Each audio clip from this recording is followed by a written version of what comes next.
And there we go. I have it on very good authority that people like that music, so I'm going to keep that one in. Hi to you. If you've just joined the live stream, it's 12 o'clock in the UK and 6 p.m. in Thailand. How are you doing, Simon? Yeah, hi. Yeah, good. Hi, everybody. Hopefully you're all lively and awake wherever you are. Nice to see you again. That was that was a good bit of intro music. I was getting really in the mood there. That was we'll keep that for a while till people get bored of it. Yeah, country Isan style. Okay, let's see. Is it an Isan song? Is it Isan? I think so. Yeah. Sounds like an Isan country song, but yeah. Okay.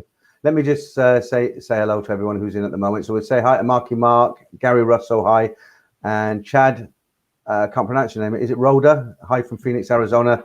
David Quaff, hi legend. That's nice. Blinky Bill, Mr. Superstar, Tilt, Thai Boxer. That's a new one. Damien, how are you doing? You don't have any customers? Nicholas Fletcher, Till It Hurts, hi. Scott G, David, Jason Maloney, is it?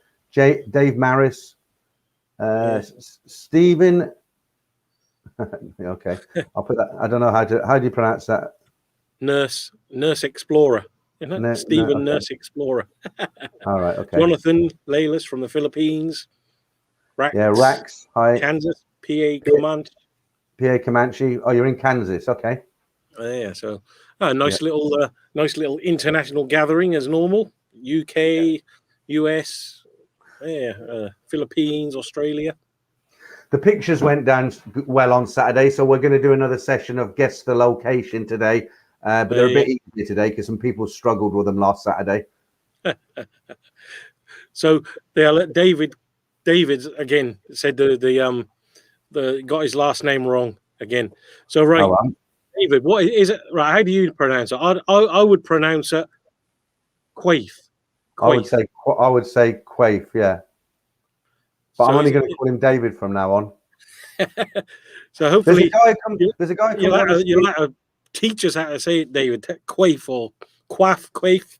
There's a Canadian guy who comes on. He's I thought he was French because he's got a French, France, Canada, and I can't pronounce his name, so I just call him Ben now. That's the start of his name. Pretty hopeless. Perfect. Quaif. Right, must be Quaif.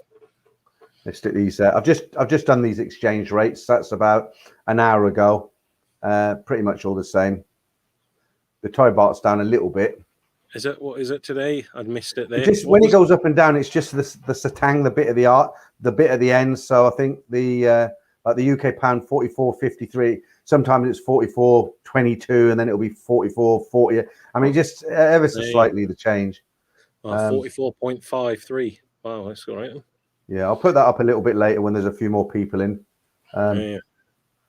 Did anybody get the notification for this stream? Because Simon subscribed and he normally gets it. He said he didn't get a notification. I'll be interested to know if any of you guys got the notification that the stream was coming up, or you didn't get anything. I just got it. I just got one now.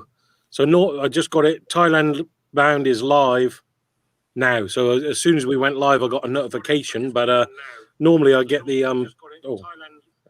normally I get one about 20 minutes before. It's before it actually goes off. So but some people got it, so that's a good thing. Pierre Comanche says no US dollar rate. There is a US dollar rate there. Look, I'll put it up again. You got the UK, then it's second. $1 buys you 32.30 baht. There you go around again. So you got the pound, then you got the US dollar. I think it's the just looking at the 44.53 to the pound. Yeah, dollars 32.30, then the Australian dollar 24.18, the Canadian dollar 125, and the euro 138.13. Okay. So that's good. Rack said he got the notification 20 minutes ago, so that's good. A lot of people did. So, I wonder why you get it so late then. I don't know. I'm not, like I say, I normally get it, but this time I didn't get the 20-minute one. I got it when we went live. But anyway, at least people have got it, or getting it rather. So what's the latest? What's going on your end? Damien says he got it as well. Yeah. Well, this same old. The new cases up to 6,000 per day at the minute. Said that we may, they're expecting us to hit 10 every day in another week or so. So it's not getting better; it's getting worse. But the Phuket sandbox has started. So I mean, yeah, lots of flights arriving, lots of travellers, coming, which is good. Not much for them to do when they get there, though. But then there was just a bit on. I saw it today that someone who came on one of the scheduled flights, so they'd got all their tests, everything before they came. I believe they had the jab or whatever, but they've now tested positive. So they came clean, they arrived in Phuket and they tested them today, and now they're positive. So it's that's like thrown everybody into a panic. They've now had to take them out of where they were staying, quarantine them, and yeah, so that's not good. But yeah. It doesn't. It's not great news, is it? Jason, he's written, Peter, what's your top favorite 3 videos you've done? It's a really hard one because there's over 100. I think there's 170 videos on the channel now. But believe it or not, the one I like the most, but only because it's a personal interest, you guys won't like it, is my favorite one is the one I did on it's nothing to do with Thailand. It's the one I did on the abandoned American airfield, the disused airfield. It was the 8th Air Force Flying Fortresses, 4 miles from where I live. And I did a video that took me 30 hours, very detailed maps, old photographs. So that's my favorite. As far as the other ones, I'd have to go through them and have a look. What's that, Simon? What was the place called? Grafton something? Grafton Underwood. Grafton Underwood. All right. Yeah. I mean, I'm 60 now, but when I grew up, there was a lot of stuff was still there. Control tower was still there. You could still find stuff laying around. The Nissan huts, or like the Americans call them, the Quantum huts, were still standing. It's near enough all gone now. Oh yeah, it's like you say, when it's amazing to look back and see all that, isn't it? But anyway, so lots of people said that they received the notification. Thanks for letting us know that. Anything else your end, Simon, for now, or do you want to? What else was there really? But lots of press about the taxi drivers in Phuket. Obviously, now the tourists are coming back, they're still ripping people off. Yeah, I read about that. What's anything particular or just general? Yeah, well, Phuket is famous for the taxi mafia. So they're overcharging people as normal. If you're in Bangkok and a taxi drive for sort of 20 kilometers is going to cost you, I don't know, 60, 80, 100 baht tops. But in Phuket, the same journey costs you 400, 500, 600. And they were overcharging people even more than that, because at the airport, they got a big sign that says if you go from Phuket to, say, Carter Beach or Patong, it's 800 baht or whatever it is. But some of these guys were trying to charge people 1,200 and all the rest of it. So there was a big hoo-ha about that. And then the government have now posted the official rates, and they've said, if you get charged more than that, report them. So so that was going on. Yeah, but that's if you're Thai, then they'll be a bit worried about it. But if you're a foreigner, they don't care. Do you remember that time at Soy Cowboy when they were trying to rip me off, and you said, there's police there, report them. I didn't bother because I knew nothing would happen. Yeah, no, that's it. So yeah, that was so that was normal. But yeah. Do you want to talk about this? That the explosion. Look, there's somebody put something up there. Hi guys, the plastic factory. I mean that was one of the things we were going to obviously mention to everybody in a while. But yeah, as you probably all see, there was a huge explosion in Bangkok the other day, and it was one of the big the foam factories went up. I mean, they cleared. It was a huge explosion, and I think you were streaming, weren't you? Was it on Sunday? And I think one of your, I don't know if he's in yet, but one of the viewers, Moist Crack McGee, I think he said he heard it. But it was huge, and I mean, they evacuated 5 kilometers within the blast zone because of the toxic smoke, and then the wind changed direction, and then they were evacuating up to 10 kilometers away. So it was going, as far as On Nut and those sort of places. But and it was still burning 2 or 3 days later. So now they're campaigning for the factories to move out of residential areas, because I mean that's the big thing. You've got so many houses and factories all mixed in, and of course something like this, everyone panics. And do you want to see why they panic? I've got a video here. Yeah, well, yeah. So go on in. Peter's got so a just good before video. Just before I roll, now imagine you're sitting at home, it's a Sunday night, you're watching TV, your favorite program, you've got a cup of tea or a beer in your hand, something like that, just relaxing, and this happens.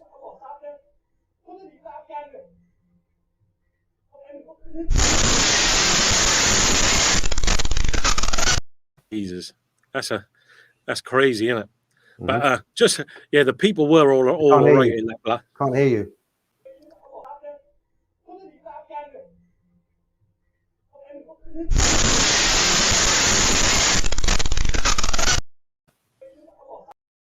Oh, you're playing with the video. Can you hear me still now?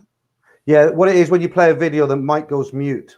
All right, but yeah, so the people in that video were okay, and there's quite a lot of videos going around on Facebook and the news sites of different CCTV cameras where they caught the blast. But yeah, it was a huge explosion. But geez, I think David was saying he was near Bang Na in, was it the Key? So oh no, sorry, that was for a taxi. I thought he was staying there when the blast happened. And you've got a bit of a conspiracy theory on the elephant story, haven't you? Oh yeah.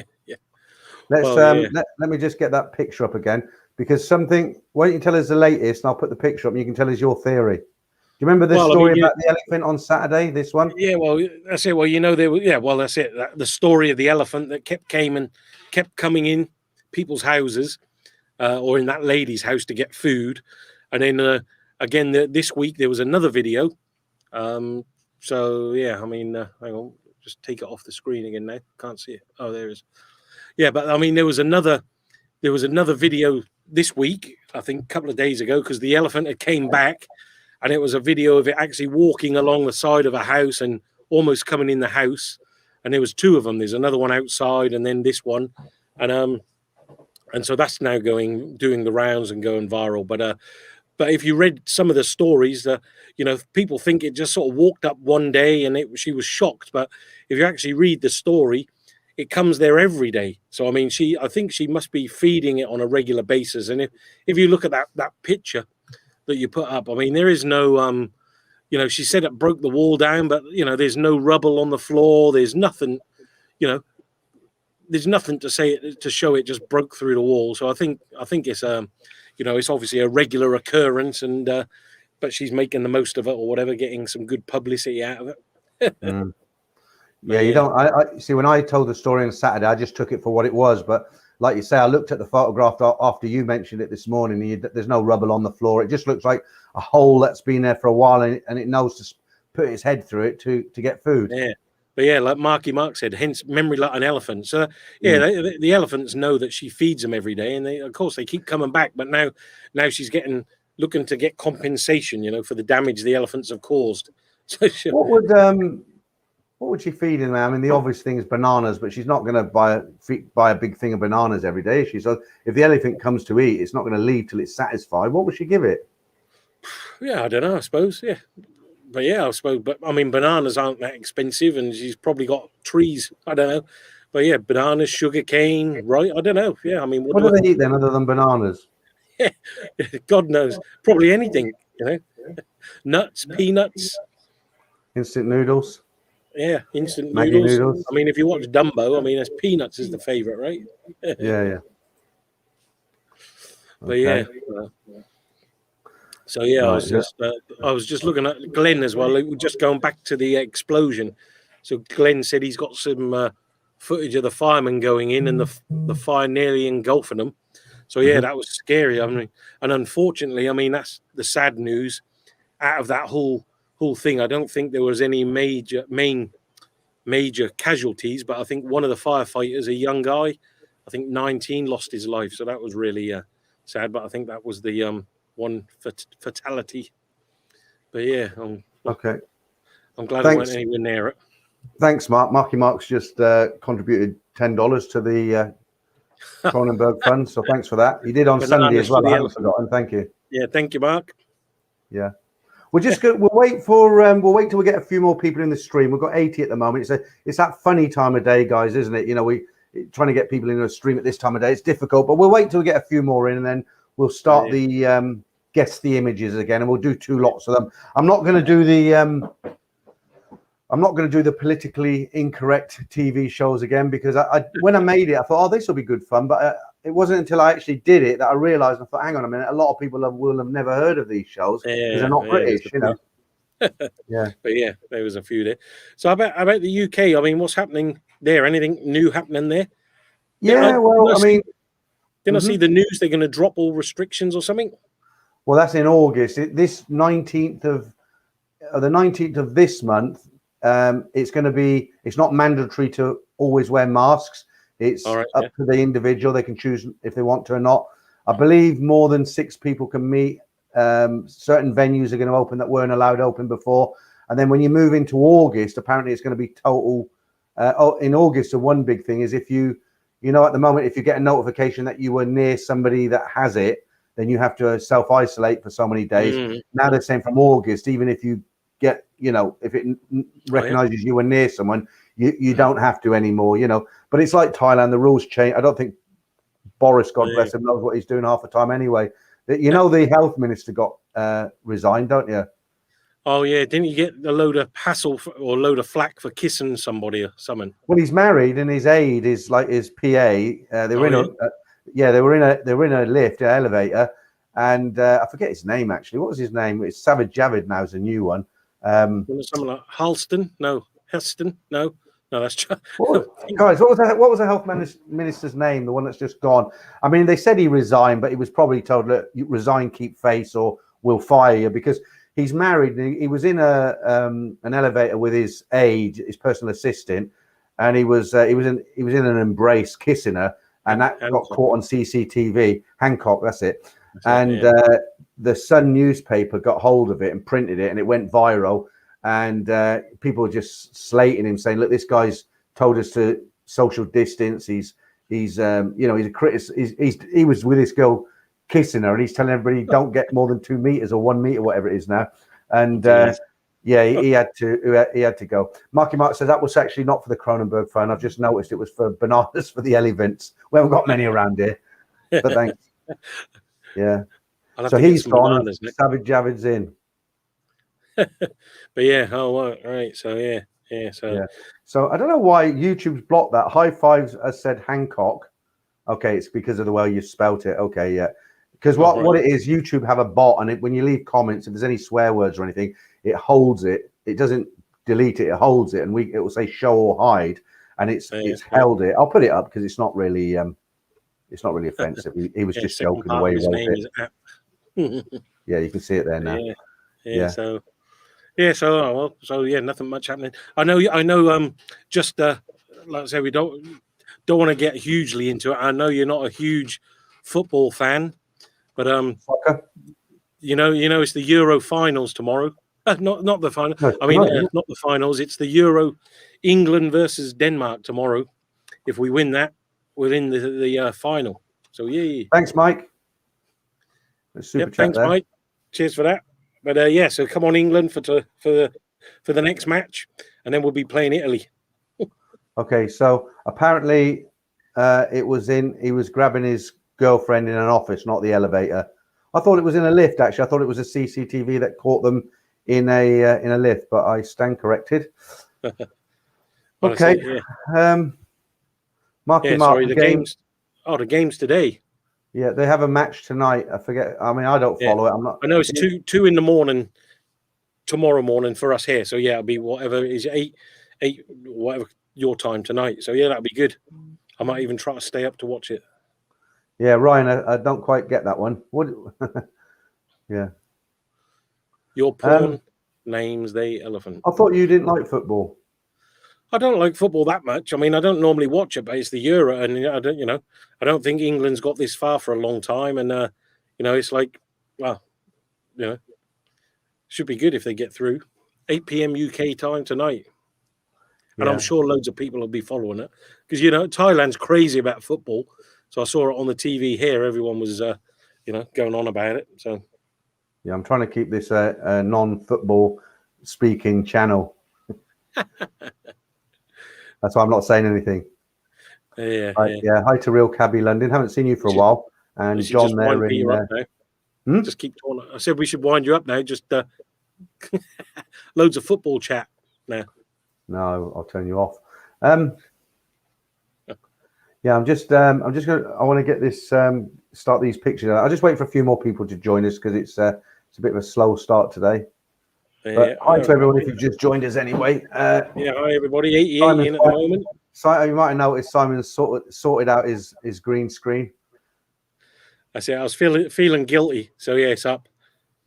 Well, you got a lot of white on your beard there. Goes together. Jeez.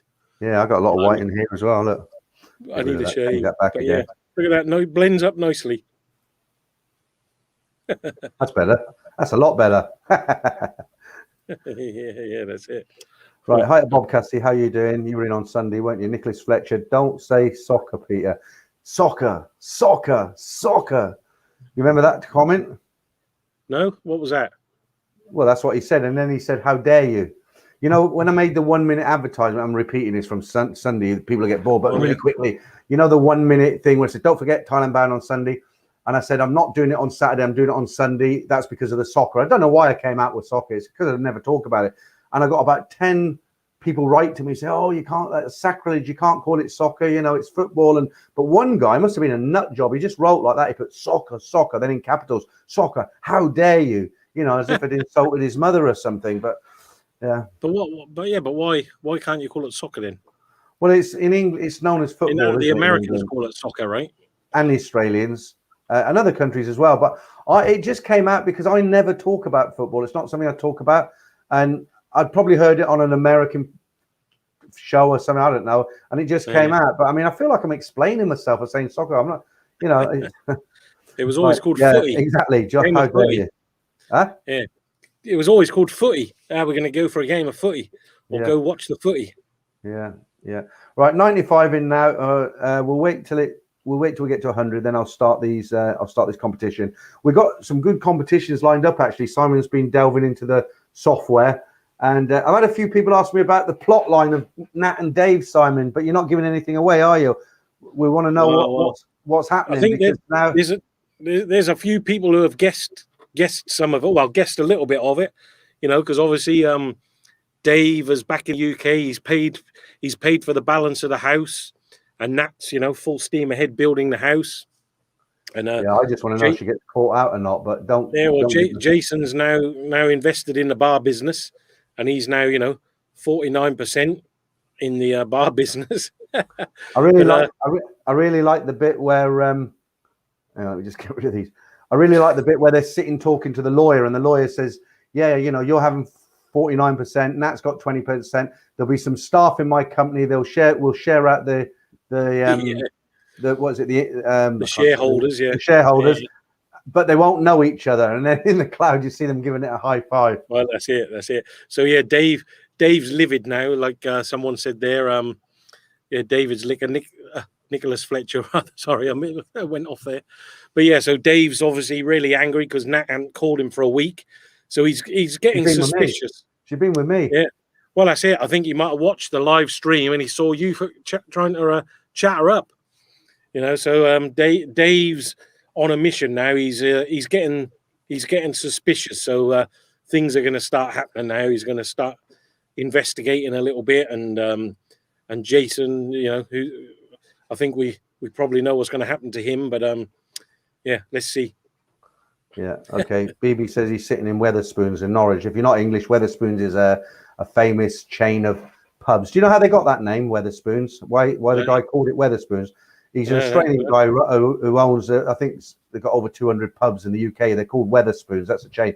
And the reason he named his first pub Wetherspoons is because when he was at school, he wasn't one of these kids that really pays much attention. And one teacher in particular said to him one day, I forget his name, but he said, you'll never amount to anything. You'll be a total. I don't think he called him a loser, but he's basically called him a loser. And he said, when you leave school, you'll amount to nothing because you haven't learned anything here.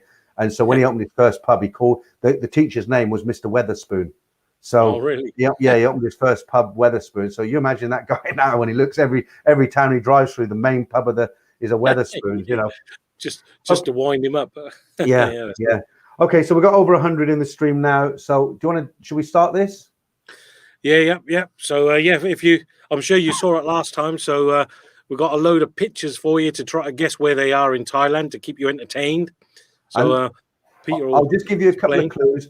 they're all over Thailand, but they're in well-known places. There isn't one in some village on the edge of Isan or something. They're all, they're well-known places.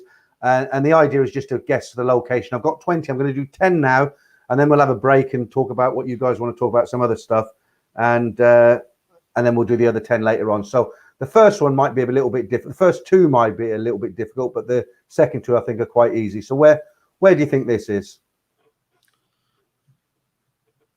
That's a hard one. Just, I think. Oh no, I think I know. Yeah.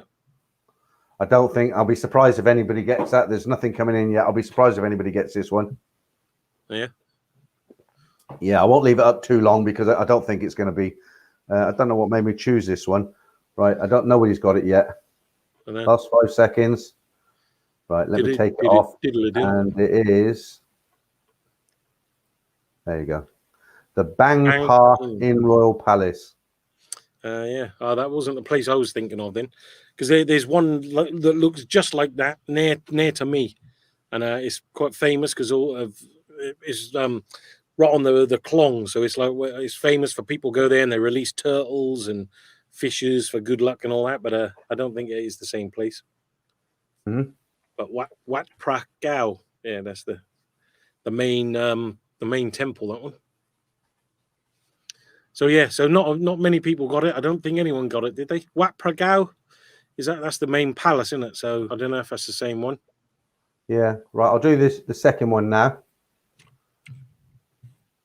Right, that's a bit of an unusual one as well. Yeah. Oh, yeah. I've been here. I know this. I know these ones, or this one rather. That's true what Taxi to Laos says. He said a lot of these temples look very similar, but this one in particular is very unusual. Let's see if anybody gets this. Yeah, a few little clues on it. Look. I think there's what we were talking about the other day about the bicycle tours around Bangkok. They actually go to that. One of the tours they go and around that in the courtyards. Graham says Legoland. No, it's not Legoland. Okay, so these two are quite difficult. So let me take this one off. Let me take that one off, and that is. I have to go from one screen to the other to get the answers. Hang on, bear with me. That's what it is. The Holy Rosary Church, Soy Wanit to. I won't be able to pronounce the last name, but that's what it is. Those two are quite difficult. They get a bit easier. I like that one. Right.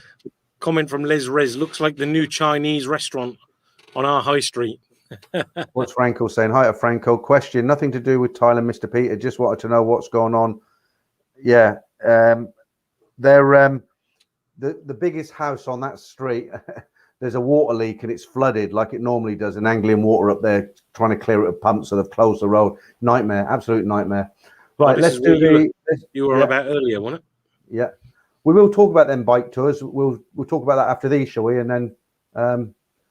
Right here, where do you think this isn't a?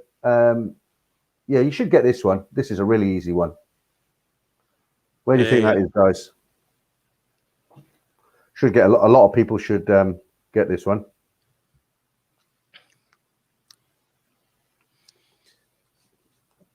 Yeah, there's quite a famous area, that one. I'm sure lots of people.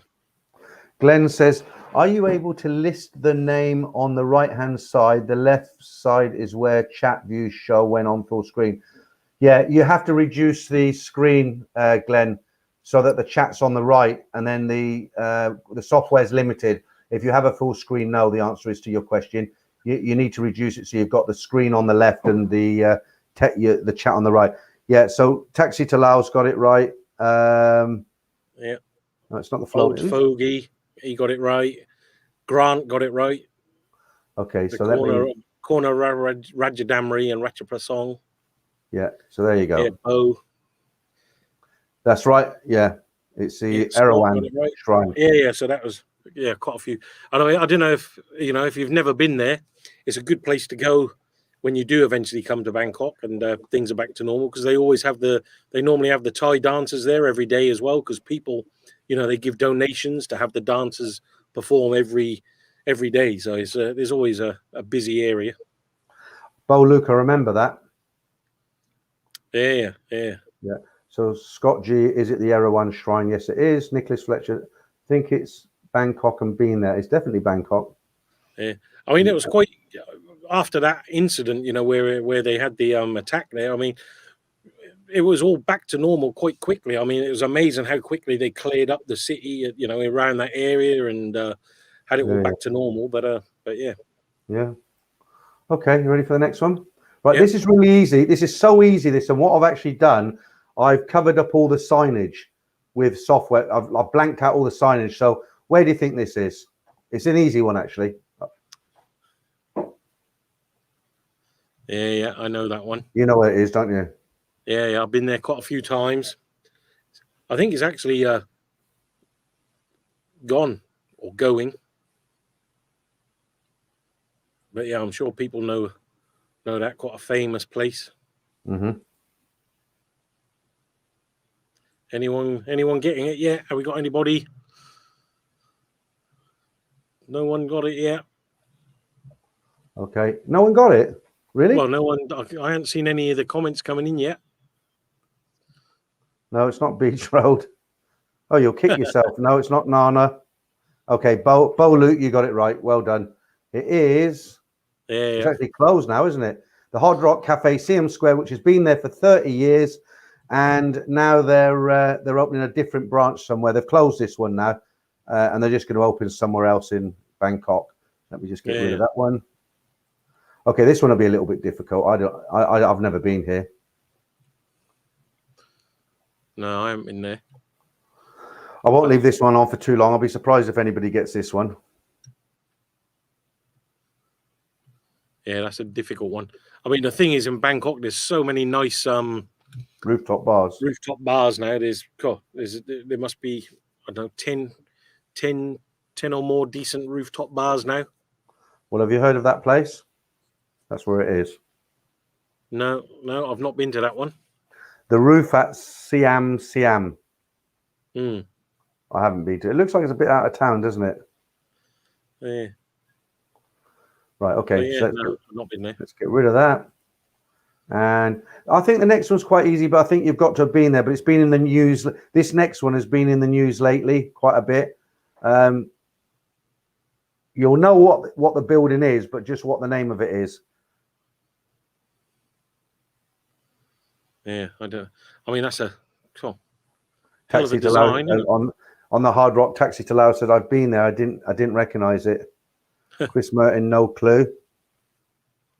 Yeah, it's a fantastic building. Look, jeez. Well, let me give you a clue. It's been there for 50 years. It's been in the outside of it's been in a lot of kind of Vietnam film sets because of it's got that kind of architecture. And they closed it. They were going to knock it down. Do you need any more clues? It's not the Nana Hotel, and it's been saved. Another clue. It's on one of the big university campuses. Yeah, we've got train station. Someone's got it right there already. Yeah. Okay, so you should know because it's been in the news. Let me just put the. There you go. It's a Scala Cinema, and this is the one. There was a lot of controversy because it was going to be knocked down, and then they decided to keep it because it's got so much history. As I say, the outside of it has been used in a lot of Vietnam era films, Cambodian films, that sort of thing.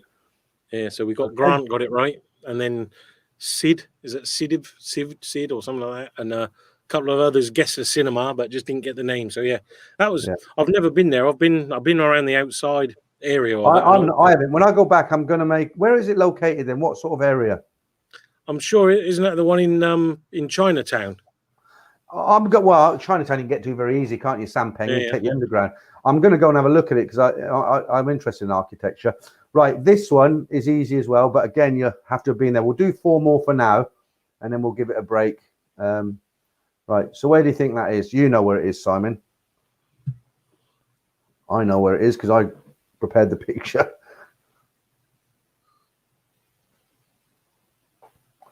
Very famous place. It's not Siam. No, it's not Siam Square.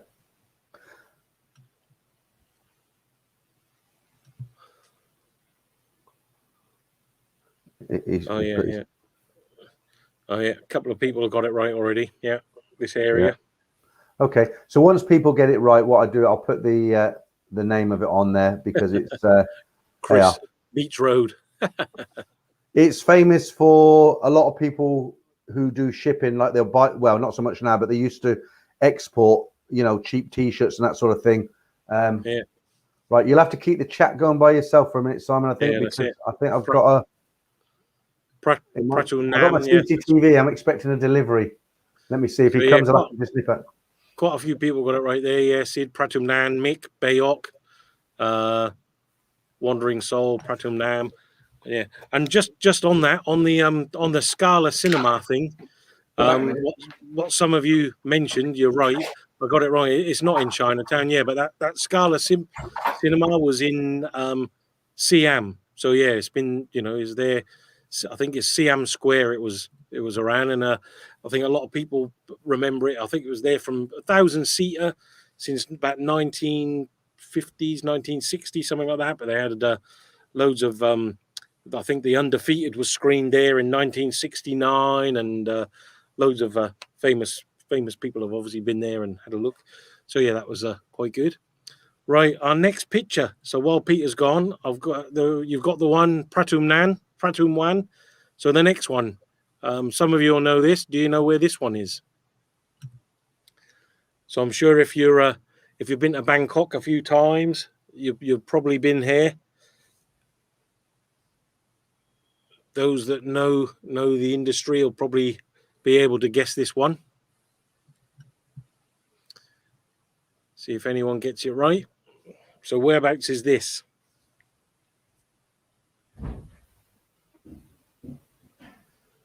No, not quite. No. Few wrong guesses so far. Looks very similar, but no. I know where that is. Yeah. Couple of. I'm surprised has anybody getting that? No one's getting that one. Couple of people close. Look, Nicholas big clue here. Look at the signage. Nicholas was almost right. Somebody's got it right. Daniel's got it right. Yeah. All right. Should we put that misery? Yeah. So yeah, for those of you who got it, so it's Pantip Plaza. So it's actually next to Platinum Mall. So Nicholas Fletcher was almost there. But yeah, it's the main computer hub in Bangkok. If you ever want to buy computer parts and build your own stuff, it's just about 6 floors dedicated to computers. So yeah, it's cool. Nice. Around sort of between 1995 and 2000, maybe a little bit before there. You used to could go there and get all your software. It was all I won't say the word. It all worked, if you know what I mean. And there was a lot of, they sold all the films, all the movies, all the software discs, naughty stuff, But of course, the internet's kind of put all that out the window, as it were. Let me just see. A lot of people got this, didn't they? I used to love Pantip Plaza. I did. I went there recently when I was last back in Bangkok. It's dead. It's dead now. Oh yeah. Yeah. That was another wig for my daughter. She buys wigs every day. Every day I have. There might be another one come yet. Are you sure they're not your wigs? No, not my wigs. No, she goes on to I told you before, she does cosplay. She's 22, and because her mother's Korean, she looks Asian, obviously, and she's got a channel not on YouTube. It's on is it TikTok? You've seen it, haven't you? TikTok, yeah. It's got 4,000 followers, but she does dresses up like Magna characters, these Japanese cartoons, and she gets wigs and does her face white and people love it. Well. It's huge in the UK now. Cosplay. Yeah. People go to these conventions. Girls dress up as Trekkies, girls, and cartoon characters. It's massive, absolutely massive. So every day she's ordering wigs. A big one here at Central, and the big every year they have it here, and then all out the front they have all the characters and photographers there and all that. But yeah. Did you ever see those Japanese? No, we won't go there. Right. Which one did we do? I was going to say about the Japanese tea. Was it in Pantip? They own this Japanese. It's very big in Japan, obviously. It's a cafe, but the Japanese girls dress in very skimpy, traditional British waitress uniforms. The black and white. And apparently there's a crowd there every time they do a little dance. Anyway. Your son told me about it, Brandon. Oh, was it? Yeah, he's been there. I think it was him. Oh yeah? No, I don't know about that. I'll have to ask him. Right, we've got two more for this session. Huh? What's that? Maid cafes. Taxi to Loy. He said they're called maid cafes. Maid cafes, that's it. Yeah. Right, two more this session. The first one's really easy, and the second one might be a bit more challenging. So, number 9, where do you think that is? I'll be surprised if people don't get this. That's an easy one, look, yeah. Really easy, isn't it? I've blocked out the signage that's on the front of the building, else you would have got it straight away. Where's that? Look at that that nice busy road there. Yeah, that's it. Look, people are getting it already. That was an easy one. Really easy. Wandering Soul, BKK Ian, Bangkok Ian, is it? Taxi to Loy, yeah. Mick. Chris Morton, Walking Street. About 2 hours away from Walking Street, isn't it? Yeah. All right, let's tell everyone where that is, because I thought that would be a particularly easy one. So many here. Right, there we go. You'll kick yourself. The hub of copy watchers. But yeah. No, that is the MBK shopping centre. Yeah. Again, that was a place I used to love going around, the Mabu Kong. You know, it's like if you've never been there, I'm sure a lot of you have, but yeah, they used to have like every floor loads and loads of little tiny shops all over the place, and you could pretty much get anything there. You get all your souvenirs, your electronics, the pirate stuff, and everything else. But yeah, it's probably the only shopping mall I'll visit as well. Really, if I actually want to go and get some. I once spent an afternoon in Mabu Kong and 3,500 baht because I forgot to unlock my phone in the UK. They can't. Yeah. It's against the law now. When you buy a new telephone, a new mobile in the UK, they're not locked anymore. But they used to be locked to the network. So when when I get to Thailand, I buy a SIM card at the airport, then I can call you. And what happened? I got a brand new phone, forgot to get it unlocked, and I had to spend the afternoon walking around Mabu Kong. How much to unlock it? And they, trying to rip me off. And in the end, I paid 3,500 baht, but I had to wait 2 hours, and it was it just spoiled the whole day, But I got it done in the end. Like BKE and places deserted now. But yeah, I remember what always used to make me laugh is you'd have these periods where the police would go and raid, so they'd go there and raid these shops that were selling the copyrighted discs and all that, but the thing is they'd raid one shop, so that'd be on the news, like the police raid this one shop in Mabu Kong selling pirate DVDs and confiscated thousands of films, and yet the whole floor has got the same shops. There's about 30 of them all in the same area, but they just chose to raid that one. So why do you think? Why do you think they only choose? Do you think it's because they it was obviously that particular person didn't pay his monthly fee to the right people. You don't think it's because they got intel on it, or? No, because I mean everybody knows what's going on there, including the boys in brown, but they just obviously there was some personal things going on, but anyway, Taxi to Loy, they could repair anything there, but even now, I mean, well, not now, but yeah, you take your phones in there, get them all repaired. Yeah. But yeah. Okay. Right, one more on this set, and then we'll have a little break. So I'll be surprised if anybody gets this one. Yeah. Do you know where that is, Simon? Yeah, I have been there. Yeah, I went there just before everything happened. I went there with the family. It's a nice place. You said you've never seen them lawnmowers in Thailand, but I mean, I can't imagine them cutting that lot with a pair of scissors. Yeah. Funny enough, Steve sent me a photo the other day, because last time when we were talking about obviously lawnmowers, and I hadn't seen any, Steve was in, I think it was Thai-Watsadu or somewhere like that, and there was a whole bunch of them. So he sent me a photo of all these lawnmowers there. All right. Oh, was he watching the stream then? Yeah. Last week he was. I'm not sure if he is.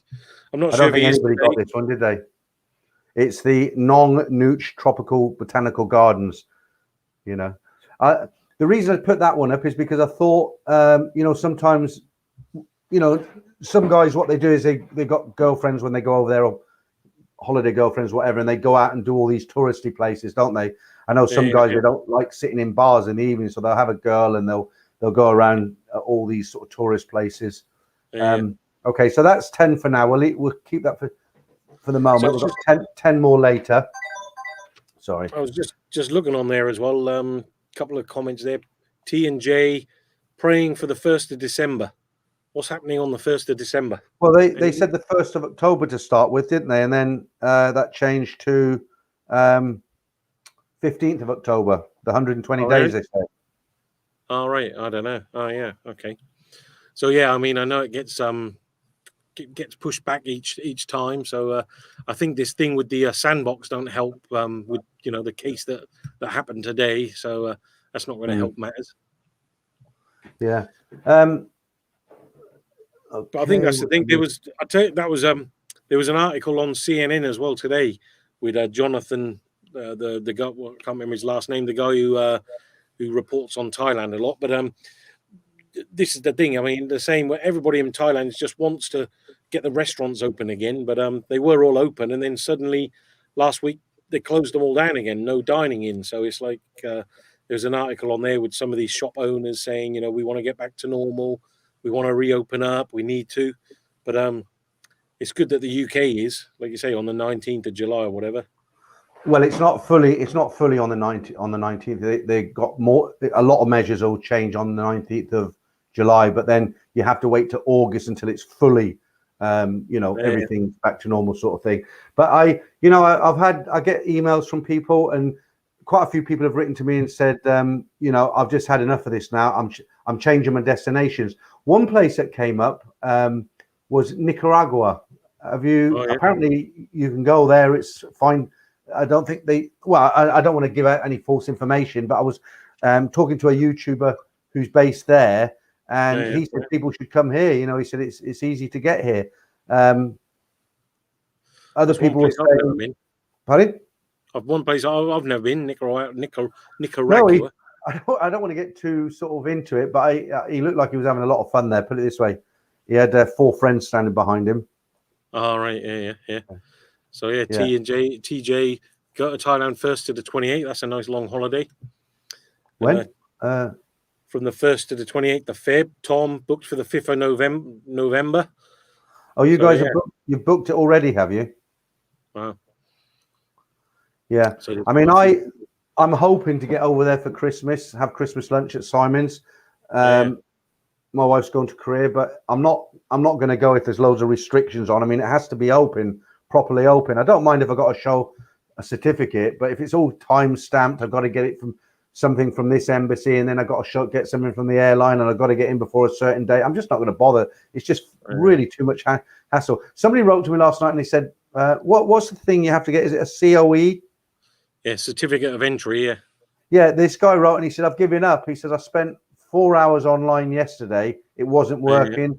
I phoned up. I couldn't get any help from anybody. He said, I've just give up now. He said, I'm not going. Oh, no, that's it. I think that's it. A lot of people frustrated, obviously things change daily and then things don't work online and everything else. But, yeah. Didn't we have that question last week? Oh, did we?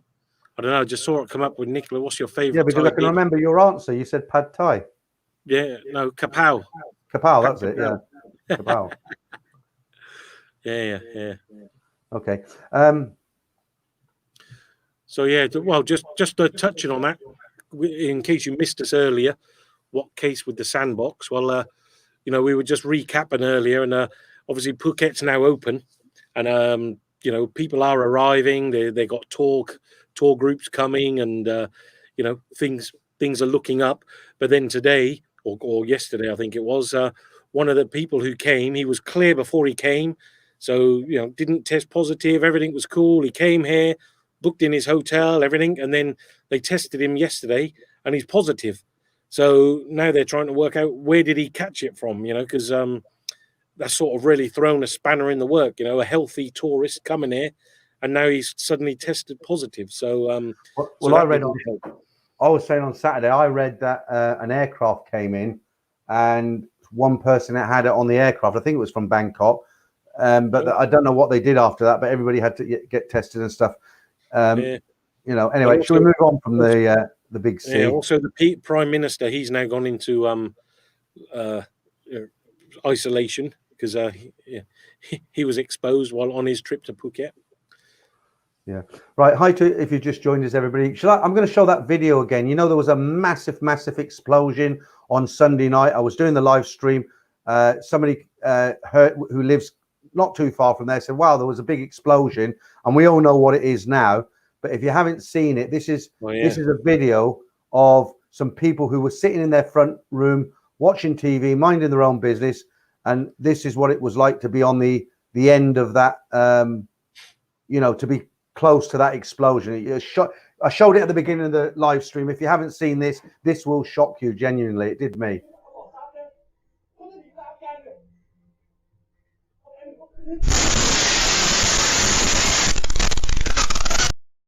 Jeez, that's amazing, isn't it? but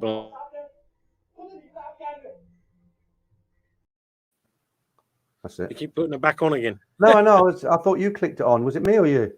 No, not me. But yeah, that's amazing, isn't it? So if you don't know, if you've just joined us and you don't know what happened, yeah, that was the explosion on Sunday of the foam factory in Samutprakan. So as I say, a couple of people who were on the stream, I think, heard it, who were based in Bangkok. So yeah, that was quite dramatic. Yeah. Do they know how many people got killed or? Well, I don't think there was actually any fatalities due to the blast, but one of the firefighters, he lost his life, a young 19-year-old, so that was sad. But I think apart from that, I don't think anyone else was killed in the explosion. So yeah, and also those people in the video, I don't think that anyone else was hurt. There was lots of videos going around on YouTube and Facebook of CCTV footage and everything. So it was a huge blast. But they're now trying to, because of this today in the papers, they're now trying to make all the factories move out of the city because there's a lot of people in those areas and factories mixed in with residential areas. So they're trying to make factories move out. Do you really think only one person died? I'm not sure, Glenn says. Yeah, well, yeah, I don't know. I mean, I suppose we'll, as they keep updating the news, we'll find out a bit more. But yeah. Yeah, I mean, I find it hard to believe that they, they survived that. Well, yeah, I mean, who knows? I mean, I'm sure they were quite injured, especially. Let's do it one more time. Last time. Here we go.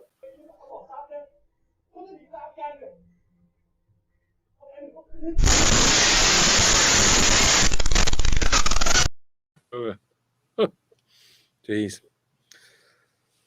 But yeah, so yeah, Bob. Did you turn it off? Keep playing with that. No, did you turn it off? And I think it's still on. I ain't touched it. It's you. You keep playing with it. I haven't mastered it then.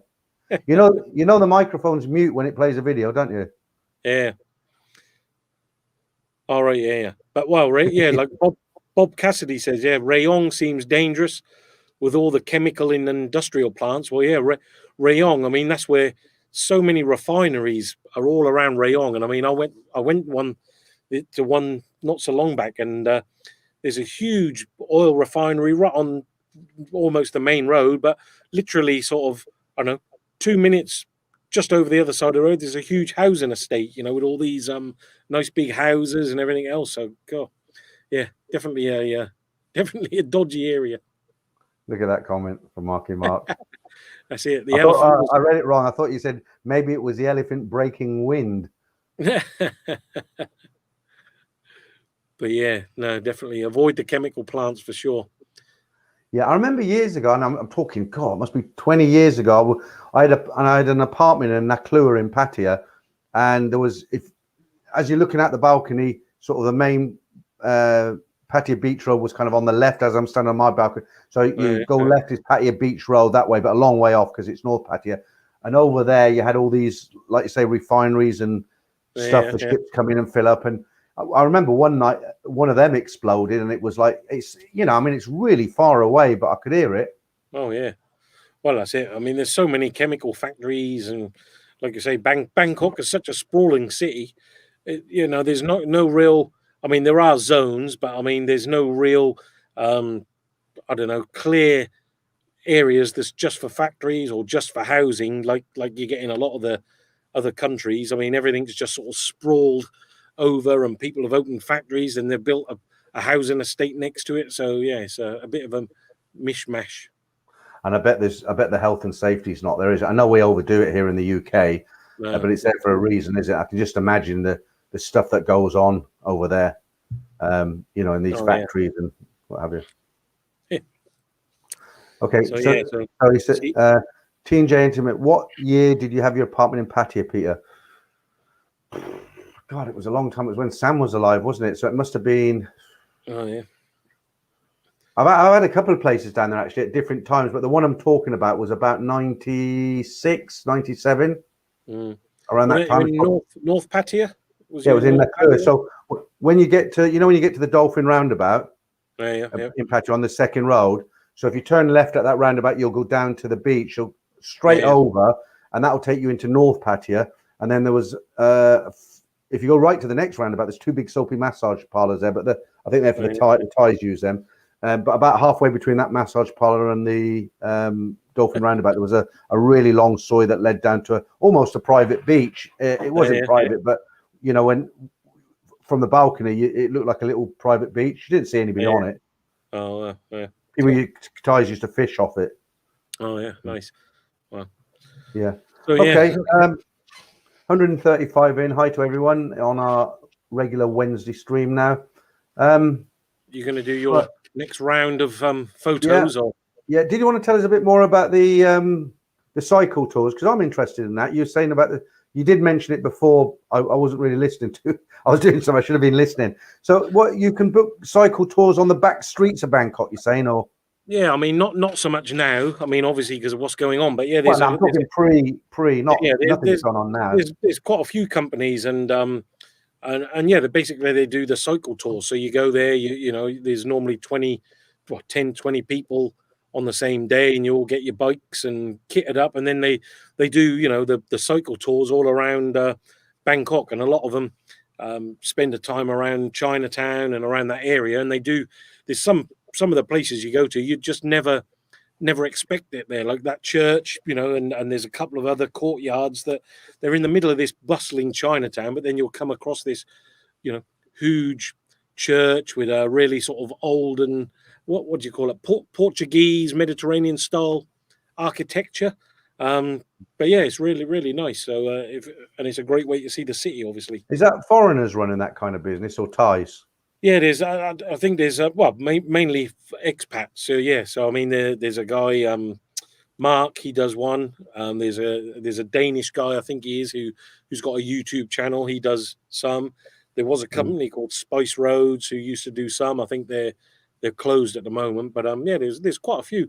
And I mean, I didn't realize it was as popular as it is. I was speaking to one of the guys who does them, and he had over 600 bikes that were out pretty much every day. So I mean, it was a busy business at one point, and there's a lot of, because he was explaining how tough it can be to coordinate it, because some of these tours, they actually take the bikes on the ferries, and then they have drop off points, pick up points. So yeah, it's quite interesting. But I'd love to go and do one eventually. Yeah, T&J Entertainment. I think there's a lot of people just trying to find your there we are. I think there's quite a few people who only know, don't forget, I know a lot of guys who go, they say they're going on a holiday to Thailand, but they'll check into a hotel close to Soi 4, Sukhumvit, and their whole holiday will be Nana-Plaza, Soi Cowboy, Nana Mall, pizza place across from Soi 4, maybe McDonald's the next day. Maybe if they're really adventurous, they'll go to Terminal 21, and that's pretty much it. That's their trip. You've just described your trip here, haven't you? No. I spent half my holiday on the train going out to yours. Yeah, that's it. Yeah. What do they charge for these cycle tours? To be honest, I don't know. Well, I mean, the last time I went, I think it was about, or the last time I saw one, the one I looked at was about 1,200 baht, but I don't know now what they charge. I mean, I haven't been on That seems one quite for. expensive. What, for a day? Yeah, but don't forget, I mean, you've got your bicycle, you've got, all your Right. gear. I think you get some refreshments, and they normally stop off somewhere, so that, they'll have obviously the route planned, and probably lunch is included. But yeah, I mean, it's it's good. Yeah. Yeah. Right. I don't really understand that one, Popcorn. Have you been tracking me? Need a bit more information there. Right. Yeah. No, I think I will have a go, because the one thing that would put me off of being on a bicycle in Bangkok, especially, is just the traffic. I'd be scared to death. But I suppose if they do all the back, I suppose they take everybody on the back routes for that reason, yeah, as well as Well, it yeah. being I mean, interesting. I mean, they try to stay off the main roads, but I mean, you still go down some busy areas. But yeah, I mean, it's good way to see the back sort of side of the city that you normally wouldn't get to see. Okay, so Popcorn says Simon got it. Yeah. Did you? Not sure. Oh, I didn't get it. Okay. Right, let's do the second round of these pictures then. If you just joined us, hi, we're showing 20 images. We've done 10 already, and the idea is to kind of guess where these are. They're all over Thailand, but they're not too difficult. This first one, I think pretty much everybody should get this one. So there's the first image there. Oh yeah, that's a lovely. That's quite an easy one, isn't it? I haven't actually been there yet. I haven't, but I know where it is. Been meaning to go many times. Yeah, I think anybody who goes on I'll give it another clue now. Anybody who goes on a kind of daytime date with a bar girl gets taken here as part of the itinerary, I think. Oh really? Yeah. Great name for it though. I love the name. Yeah, exactly. It's T&J Entertainment's got it. It is, of course. Just swap screens here. It is the Sanctuary of Truth in Pattaya, and I'm surprised a lot more people didn't get that one, because that's there's a few places in Pattaya that they get visited by anybody who's out and about who does this sort of thing. Yeah. Right, Chinria, hi, how you doing? Chinrana, rather. Sorry, not Rena. Right, okay. Let's get rid of that. And the next one. Right, again, this is a real easy one. Everybody should get this one.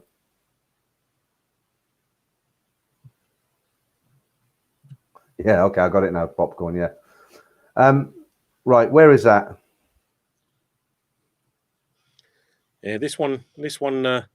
I wasn't sure of. There's so many like this, but I think you mentioned some of it earlier. I got it after you mentioned where it was, but yeah. Yeah, anyone getting it? No, it's not Phuket. Yeah.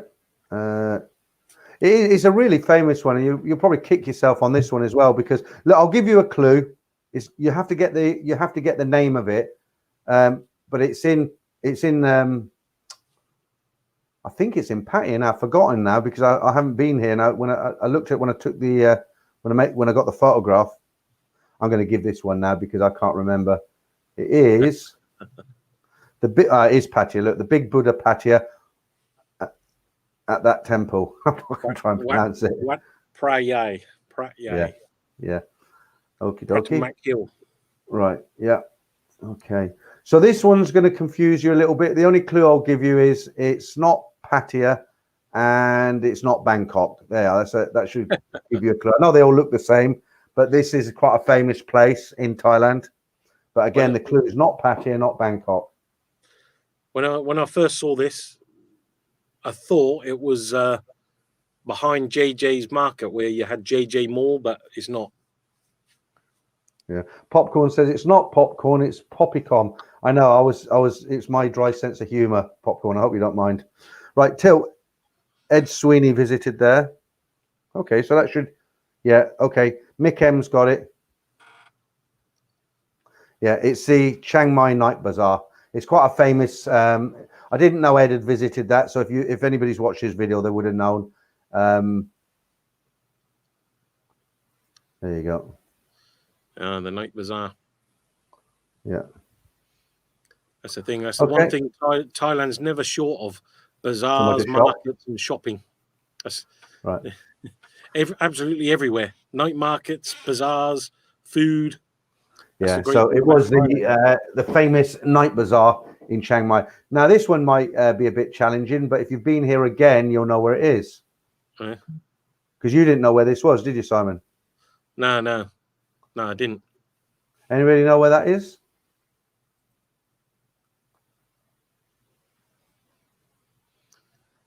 Next time I'm there, I'm going to have to visit it, though. Yeah, I mean, because I'm not going to say who, but yeah, somebody's got it. There is a name for it, but I won't expect you to get the exact name of it. Yeah, Max Smith's got it. Yeah, you'll know where it is, but what's it called? No, it's not Polo Place. Okay, put you out your misery. Can you imagine? Can you say that word, that first word, Simon? Maruk Katayawan. Maruk Katayawan. Oh, well done. Yeah, I mean, I thought it was Hua Hin, but apparently it's just south of Chatham. But yeah. I know Chatham and Hua Hin are about 20 minutes away, aren't they? Yeah. So I think it's the place. Yeah, when you just come in on the left-hand side, I think, I'll definitely have to go. But when I next go down there, I'll go visit it for sure. Right. I've got the rest of them. There's only one that's going to be challenging. The rest of them are really easy. Really easy. Where's this? Oh yeah. That's super easy. Everybody knows that. Yeah, where's that? Just wait for the answers to come in. Everybody knows that for sure. Must do.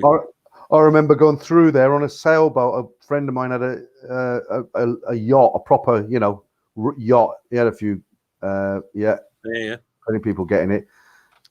There was actually they were actually read somewhere. I think it was not so long ago. They were doing a survey on it to make sure it wasn't corroding. Because what they're afraid of is going to snap and fall over and hit a boat. And hit a boat. Well, yeah. I mean that, and just the fact that it's such a huge attraction to Thailand. Everybody who comes to Thailand or goes down south often goes to visit that. Obviously, James Bond Island. Was that bit that sticks up in the middle? Was that actually the bit they used in the film? That island? I think so. I need to go back and watch the film, but I can't remember if wasn't there a. Well, if I watched it, I don't need to ask you, do I?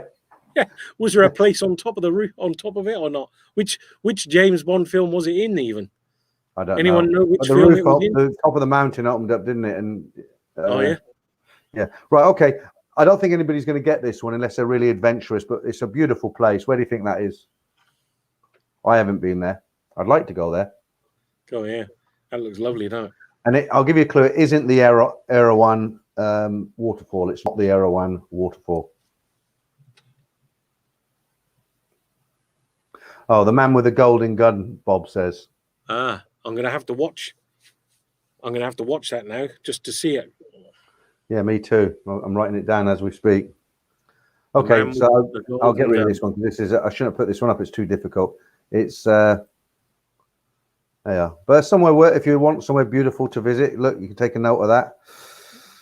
Tak Province. Where's the Tak Province, Simon? Do you know? Tak Province. Not sure. Tak Province.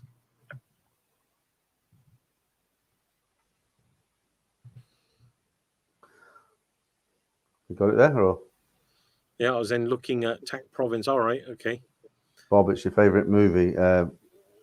So Tak Province up north. What's that? Northwest, right up near the before Chiang Mai, apparently. Tak Province. Yeah. Right, you want a really easy one? A really easy one. I think everybody's going to get this one. Yeah. Spoil us with an easy one. Yeah, there you go. Where is that? We're just talking about it. Yeah, the guy in the picture there, Tony. I've met him. You have as well, haven't you? Oh yeah, Tony. Yeah. Tony. He came up to the hotel, didn't he, when we were up there? Yeah. Right, come on, guys. You must know where this is. You've all rolled past it 100 times. Yeah. Yeah. I think everyone will get that. Yeah, I'll give it a minute, just see how many people get it. Look at that, look at the chat now, look. Yeah, loads. Yeah. No prizes for this one. If there were any prizes, it's so easy, isn't it? That is, there you go. The Dolphin Roundabout in Pattaya. And how many memories does that bring back? Yeah. That's it. And that's what's that hotel on the left? Is it there's the Dusitani, isn't it? Is that the Dusit on the left? I don't know. I mean, I remember years ago when I went over there, they didn't have any waterfall. It was just literally a painted. It was a painted circle on the concrete. That's all it was years ago. Yeah. It's all nice now. Look. Very nice. Okay, I'm not going to say anything on this one. Where's this? I'll give you a clue. Again, it's not the Alcazar. It's not the Alcazar, and it's not Tiffany's. Where is that? The sign is above the heart. I blacked it out.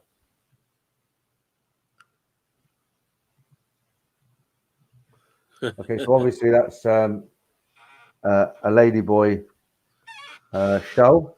Some very nice ladies there.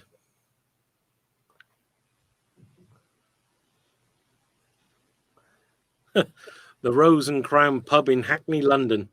I'm not going in there then.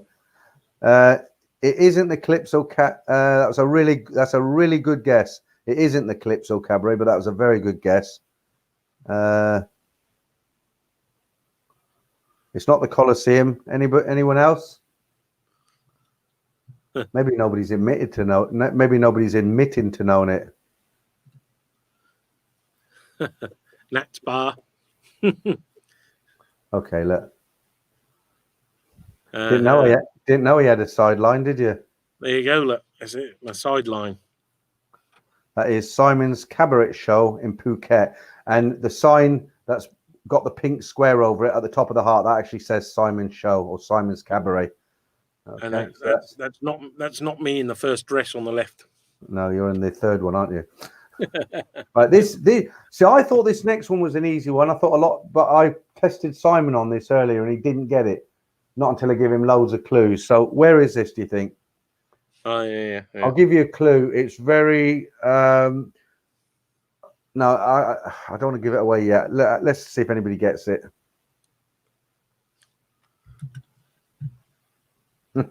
Old Foggy, is it? The Meat and Two Veg pub. That's the last one. Nicholas Fletcher is Tarzan there. Always get good reactions when you put Ladyboy pictures up. Simon and Peter's Cabaret Show, Phuket. Dan Solo, better not be Ladyboys. Mr. Superstars. Okay, somebody's got that. Soy number? Yeah. There's a lot of them in Thailand. Yeah, do you know where it is? Like I said, there's a really good bar there. It is what you've said it is, Mick M. No, it's not Soy 11. Have another gun. It's not 21. Almost. We're getting there. Come on, give you a few more seconds to get it right. I've blocked out all the signage on the building. And it's got oh my God, it's so close, but you're going the wrong way now. It's got Maggie Chews. Yay. Someone's got it finally. That is the Holiday Inn on I'll just get my banner up. Yeah, 22, isn't it? Is it right on the corner? Right in the corner. Yeah, I put on here Soy 11. I made a mistake. It's not Soy 11. It is actually 22. So you can see you turn right onto Sukhumvit, and that's on the corner there, the Holiday Inn there. Okay. Now this one again, this is a real easy one, but I was surprised Simon didn't get this next one. Just wait for that one to go off. Right. Okay. So here's the next one, and I believe this is the last one. Yeah, this is the last one today. So where do you think this is? And again, I've got rid of all the signage, but I'll give you a clue. It's not a million miles away from Nana. Where do you think that is? I must admit, I didn't know that one. I never heard of it. I must have gone past it, God knows how many times. Thousands of times. I know I have. Where is that? Anybody know where that is? I'll give you another clue. It's a hotel. Why is it famous, or is it? Well, it's not. It's not famous. It's just any building on Soy 4. People probably know them, won't they? You know, if you said the New York, what's his name? The New York pizza place. You've got the bus stop, beer garden. You've got the Checkers, Jules. I mean, they're all known, aren't they? Yeah, no, it's not Starbucks. Yeah, it might. Is it Nat's Bar? It might be. Okay, I'll put you out your misery on this one because it might be. It's before I tell you, I'll just see if I'll give you a really lot of clues. So imagine you come out of Nana-Plaza, you turn left. So you're looking down the Soy now towards Sukhumvit. I guess a lot of people wouldn't get this far down. Is it a hotel just behind the massage parlor? There's one near there. I don't know if it's behind. It is. It's on Soy 4. Yeah. People It's are on getting the opposite. We've The got a opposite. correct answer. Have we? Yeah. Okay. Well done, Seamus. It's the Warburg Hotel on Sukhumvit, Soy 4. Seamus got a lot of right answers on Sunday night as well. Okay. So there you go, guys. There's 20 pictures from around Thailand. Some easy, some not so easy. And we won't do this next week. We're going to try something different next week with a bit of software that makes it look a bit more professional. And Simon's working on that at the moment. So we should have a nice quiz lined up for you. I was just, well, I know I put it up a minute ago, but it was just, but Ryan was asking what's T-Rack mean? Because obviously in the cartoons they say T-Rack a lot, or Nat does, but it means darling. Yeah. So just in case you wondered, darling. Yeah, I mean we assume that everybody who watches our videos know these sayings, but the thing is, you know, when I put up you can't call them love stories or relationship stories. When I do the intro, after the intro, I put that spinning world that says Thailand-Bound, then the girl comes on and says Sawadee-ka. And I've had actually people write to me and say, what does that mean? You know, but we just assume. Okay. It's one of them phrases you hear so often when you're here, actually in Thailand, don't you? And you miss hearing them when you go back home. Yeah, I'm just trying to. I've got a few interesting bits here. I'm just trying to find them. Have you got some secret collection of pictures or videos or something? No, I get these little stories sent to me, and some are interesting. But Thailand, there's a little story about the tuk-tuk scams here. I was going to tell everybody about this. I won't read the whole thing, just make it short. But it says tuk-tuks and taxis and the motorbike taxis too are a convenient, safe and reliable, cheap way to get around Bangkok and other provinces in Thailand, except Phuket, what you were talking about earlier, Simon, in brackets, except Phuket, where the taxis and tuk-tuks are run by a local, is it Cabal, C-A-B-A-L, and are hideously overpriced. I'm just trying to get to the meat and veg on it. Tuk-tuk or taxi ride anywhere for a really low price should be a red flag. Best to ask your hotel reception about the local going rate. Yeah, I mean, it's another, it's quite a long article and I can't find the main bit. So it's just another article about, you know, in Phuket, they've been without money for so long and they're just trying to rip everybody off, the taxi drivers and tuk-tuk drivers, what have you.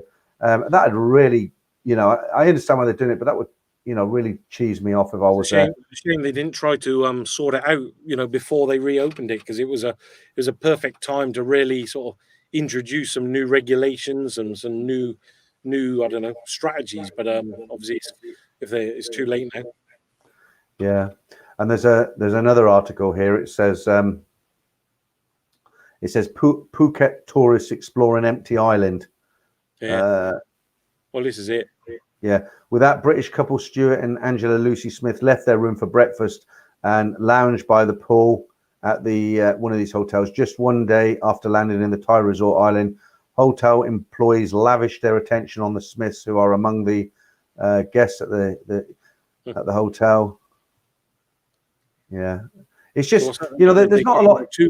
What's that then? They're getting too much attention, did you say, or they left the hotel? No, what's happening, because you know, if you're happy to stay in the hotel, like if you go there with a family and you're staying in a nice luxury kind of, one of these hotels that have got 2 or 3 swimming pools, waterfalls, and they're lavish. I'm not talking about budget hotels like the CNN hotel where I stayed in Bangla. But what they're saying is if you go there and you want to relax and you're staying in one of these big hotels, you're pampered. The staff are really pampering everybody. You can lounge around these big pools. The food is excellent. But once you step out of the hotel and start looking around, there isn't that much as far as the nighttime entertainment goes. The bars and that sort of thing. There isn't too much going on. Well, no, that's right. I mean, that's it. That was something I read about as well. Yeah, I mean, people are going there and there's just nothing open. There was one guy who was trying to get food along the front, and there was just no restaurants, nothing for him to actually buy. So yeah, it's obviously you go there and you can all you can really do is relax. But yeah. Yeah. So who's that? Stephen Pace. Hi to you. You've just come into the stream. Welcome. Right. So just I might have to go a little bit earlier today, Simon, because I got that thing I got to do. I told you. Yeah, same. I was just saying to Daniel. Yeah, that used to be really good. The Ratcheda Train Market was an excellent place to go, but yeah, I mean, obviously, I don't know what it's like now. Obviously, lots of them have all gone. Same with the container market. There was that huge. They've all cleared away now. So yeah, hopefully get back to normal. Hopefully. Yeah. So like Nicholas Fletcher said, it's okay if you're just going to lay on the beach. Yeah. Yeah. A couple of people saying that. Well, that was actually, you say that, but that was one of the things on the first day when people were going to Phuket. There weren't any of the deck chairs vendors there, because normally they have the guys who are putting out your deck chairs and you can rent them.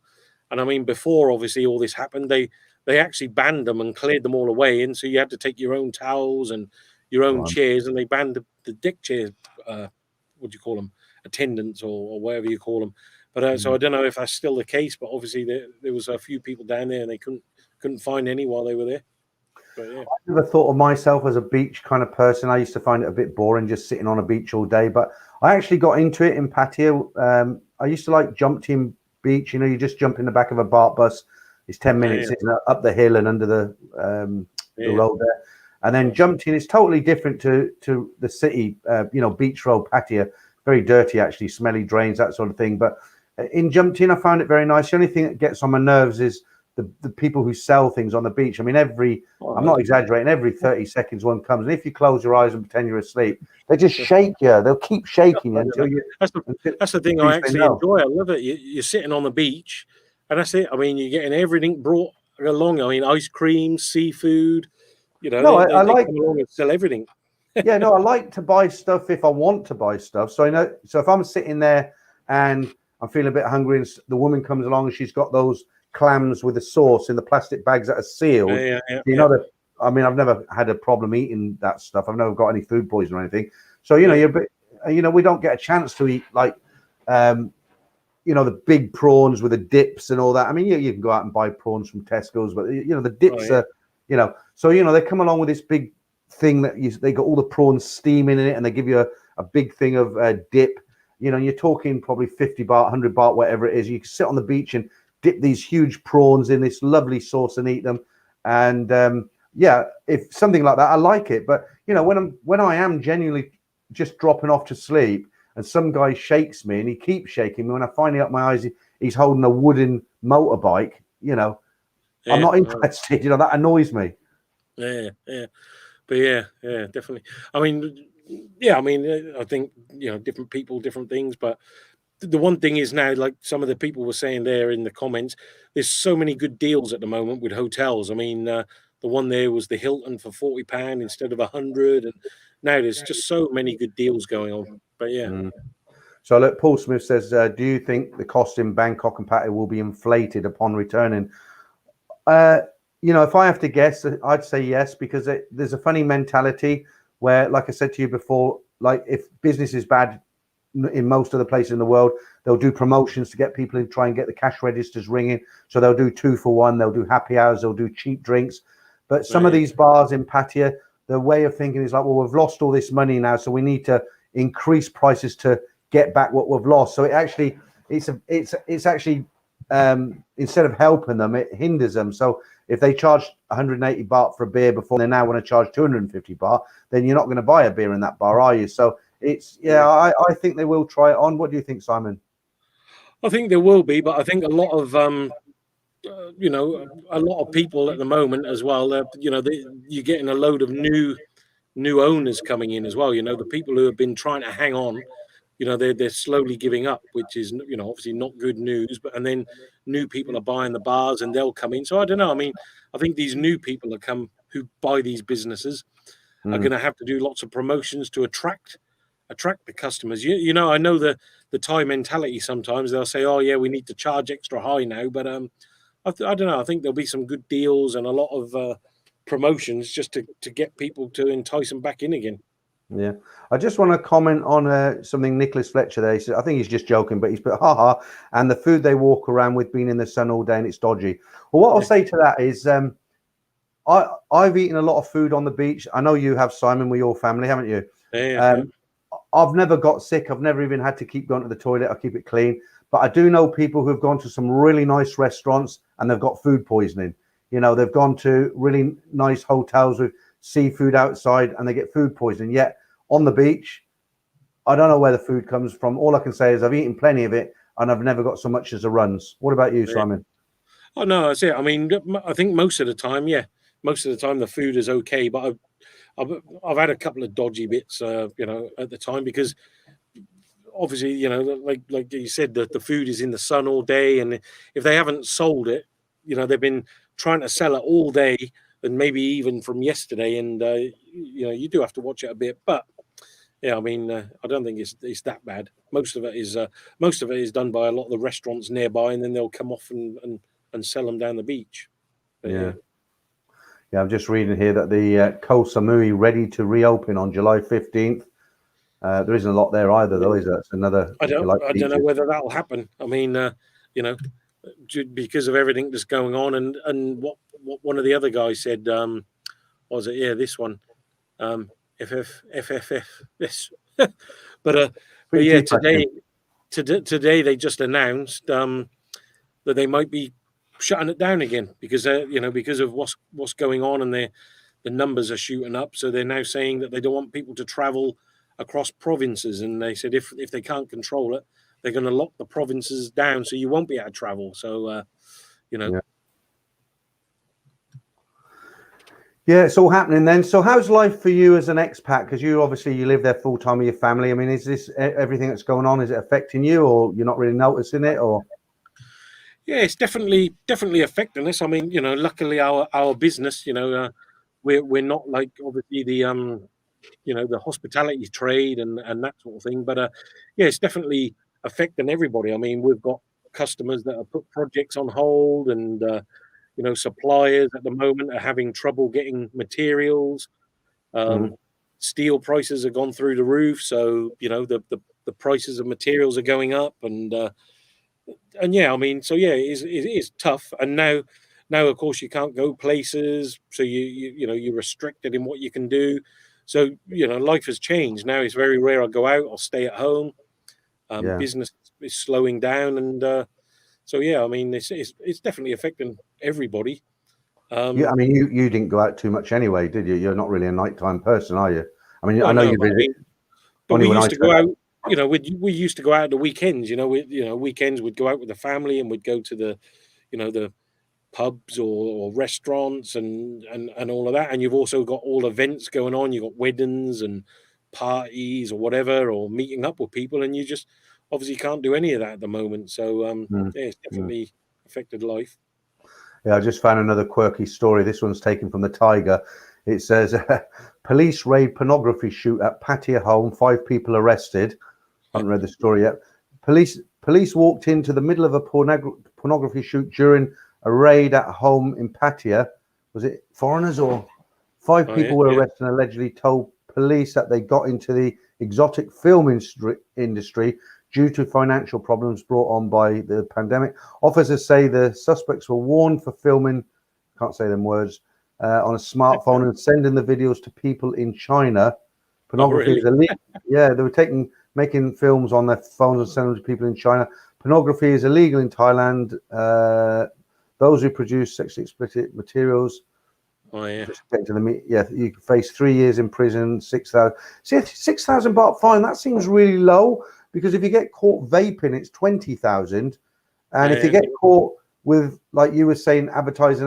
So if you're doing a stream in Bangkok and you've got a can of Leo in your hand, you can get 500,000 baht for that. Yet for making movies like this, it's only 6,000 baht. Officers obtained a warrant for the Pattaya Provincial Court and raided the home. Okay, so yeah. But yeah, some of the fines, obviously, don't make sense on a lot of the things. It's like just on the other things, like the 500,000.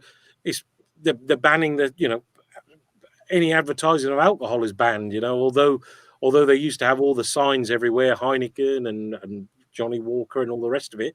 It's actually banned, and there was a case everyone taking the logos off the menus and taking the signs down.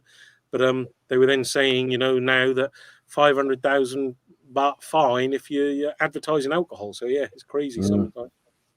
Popcorn says, did you manage to find out the name of the film at Hua Hin Station from last week?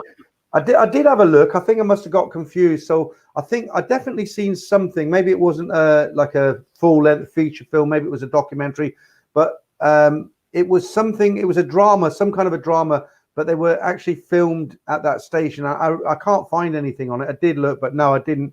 I can't find it. I wish I knew what it was, and then I'd tell you what it was. But no, so we're gonna have to put that one on the back burner for now. A lot of people mentioning comments about the food. They're saying raw sewage going into the sea. How do you think the seafood live? Dogs and pigeons do my head in. David was saying about the street food. I mean, yeah, that's the best part about Thailand. The street food is amazing. It's like I eat it all the time, and most of the time, very rare you get much, dodgy stomach or whatever. But the street food here is amazing. All the different choices you get. Yeah, don't you think it's weird how you'd think with that street food people would get sick very, very, very often, but you do get the odd noodle seller cart that they get sick, but most of the cases I've known, people have been in really nice sort of restaurants and they get it. Yeah.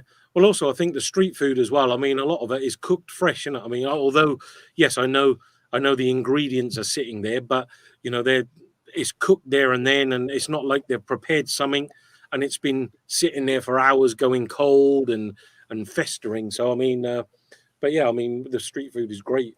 So yeah.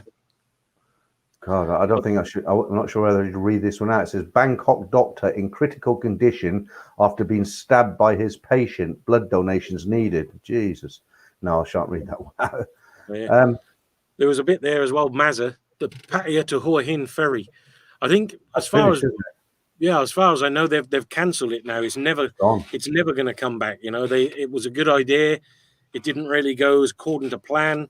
It wasn't as popular as everyone expected, and I think they're just calling it a day. So I don't think it'll ever come back, which is a shame. Yeah. Remember that? Tell everyone about that experience you had in the boat when you had your family with you, when you literally thought you were all going to die. Remember that? Oh yeah. That was scary. Yeah, that was. I mean, that was when we went down south, and we were going to the Andaman Islands. And to get there, you go on one of these the boats that carry about, I don't know, about 70 people, and they normally have a downstairs and an upstairs. So we're on this boat trip heading over to the Andaman Islands, and it's about a 2-hour journey. And we're going, and suddenly it starts getting a bit more stormy. The clouds come over, and the sea's getting rougher, and I mean we've suddenly got these huge waves, and they're getting bigger and bigger, and people are starting to panic, and literally one wave, it hit the side of the boat and the window smashed, and we were looking for life jackets, and of course there wasn't enough life jackets to go around. So it was myself, my wife, we had the kids with us who were they were only toddlers then, and plus we had like my wife's mum and some of the other family, and yeah, I mean we were really bricking it. We were thought that was it. We thought, well, the boat's going to go over, so we were putting the life jackets on the kids, and then we thought, oh no, we'd be better off putting them on us and then trying to hold the kids so we can all survive. And oh yeah, it was a really bad experience. But then luckily it calmed down again, and you know, and went back to Would you do it normal. again? I would, yeah, because I mean, I used to work on ships, so I mean, I've I've been in the ocean with bloody huge waves, and I mean, we've been 100-foot waves, and you're riding up them, and so I mean, I'm not too bothered about the ocean as such, and scared of, but the thing was, it was just the amount of people packed in, and the panic, and then not having the life vests, and so yeah, that was scary. Where you And said you. it did Yeah, go on. actually happen. I think there was a news story where that did happen, and there were quite a few people died because the boat did capsize. I mean, our one we obviously didn't, but it was scary. So yeah. Was there a point where you said you thought you were going to die on that day? Was there a point where you thought, "Blimey, we're going to live. We're not going to die"? Was it? Did you get? No, did it? Well, did you get to that point? No, well, I think you suddenly start realizing, everybody's panicking, you're scared and all that, and then it was like you see it calming down a little bit, and that relief, and then you're just like relieved. But I mean, it's not something nice. I mean, totally different. But I'll go back to the food things. I mean, a lot of comments coming in about the food. What you were saying about the boat. You felt like you really thought you were in for it, right? Yeah. I had an experience once I was flying from Jakarta in Indonesia to Yogyakarta, and you have to fly over there's a lot of volcanoes they're kind of active, but they're not spewing out lava. They're just kind of smoking. You look at the aircraft, you can see them kind of smoking. And I had a domestic flight from Jakarta to Yogyakarta, and it was about 7 o'clock at night, and I was sitting at the back of the aircraft, and it shook so violently. I mean, I've flown a lot, so I know what turbulence is. It doesn't normally bother me. But this plane, when I looked down the aisle, I mean, all the women I don't know if it's only women, but women and men maybe were screaming. I mean, I was holding on to my seat like this. Yeah. And when I looked down the aisle, I couldn't look. I mean, it was shaking so violently. I actually got to the point and I thought, this is it. I'm definitely going to go on this flight. There's no coming out of this, because you just wouldn't think that an aircraft could survive it. It was just so violent. It really was. It wasn't, when you go to Thailand, sometimes you're in the aircraft, it'll go up, or there'll be the little drop you get and you think, oh, what was that? A bit of turbulence, nothing like that. I mean, it was like somebody grabbed this aircraft and was shaking it like this. And to start with, I was terrified. I was holding on to the seat. I was terrified. And a calm came over me. I thought, I'm going to go. And then I got really calm and I just sat there and I wasn't worried. And then all of a sudden we came out of it and we landed into Yogyakarta airport, and that was it, another day. But yeah, it was. I really thought I was a goner on that day, but it's all part of traveling around Southeast Asia, isn't it? Oh yeah, that's it. Yeah, frightening stuff. There's some good, just about some comments there, just about the seafood. Yeah, that, had to mention that the 7-Eleven toasted sandwiches. They're good, aren't they? Now I live on them. Yeah, they're really good. Every time we go out, we stop the car and it's like, "What do you want from 7? Oh yeah, get me a ham and cheese toasty." They're really good now. Yeah. When I first got to Thailand, they had it wasn't all 7-Elevens. It was half Family Mart and half 7-Elevens, and they didn't have the numbers like they did now. But I remember shopping around Sampeng, Chinatown, and I thought, I'm really hungry, and there was no sort of restaurants. I thought, I know, I'll go in 7-Eleven convenience. I'll find a sandwich, and I seen it looked like a normal sandwich. I took it out of the fridge, and it had this green stuff running through, like some kind of a jam, I guess, but it was green, lime green. And I thought, well, when in Rome, I don't know if you know what that is, Simon, but it was actually like a lime green filling. The bread looked normal. I took a bite. Honestly, it was like biting into a, I don't know how to describe it. It was just so sweet. There was so much sugar in this bread. I binned it. But, that's what it used to be like if you went in 7. And now, like you say, you got the ham toasties, the cheese toasties. They got, they do these pizzas. I miss that from 7-Eleven, actually. It's great. There was a story not so long back that maybe some of you, they're actually going to start cooking in 7-Eleven. So already they got the microwaves, they got the toasters, they got the grills. So now they're on about some of the 7-Elevens. They're going to even start cooking your pad thai and your noodles. And there was a bit of an uproar because the street vendors are saying, well, 7-Eleven, you're big enough already. Why do you now want to take our businesses away as well? So that was a bit thing, but yeah. Marky Mark, yeah. I mean that one about the aeroplane. I said the name of the pilot was Something Wong. Yeah, did you see that where the news reader read them out? Yeah, he said that the names of the captain is like, I won't say the first one. It was like holy something you did wrong, this one last we week. too low, crash ding bang, or something like that. It's like I just wanted to bring that one up with Daz. Does Simon have any problems with soy dogs? So no, I'm really lucky Oh, where I dear. live. Where I live, I'm in a gated community, so there's no soy dogs. But one of my relation lives not too far away, and they got soy dogs everywhere. And it's no problem if you live around that area because they know you.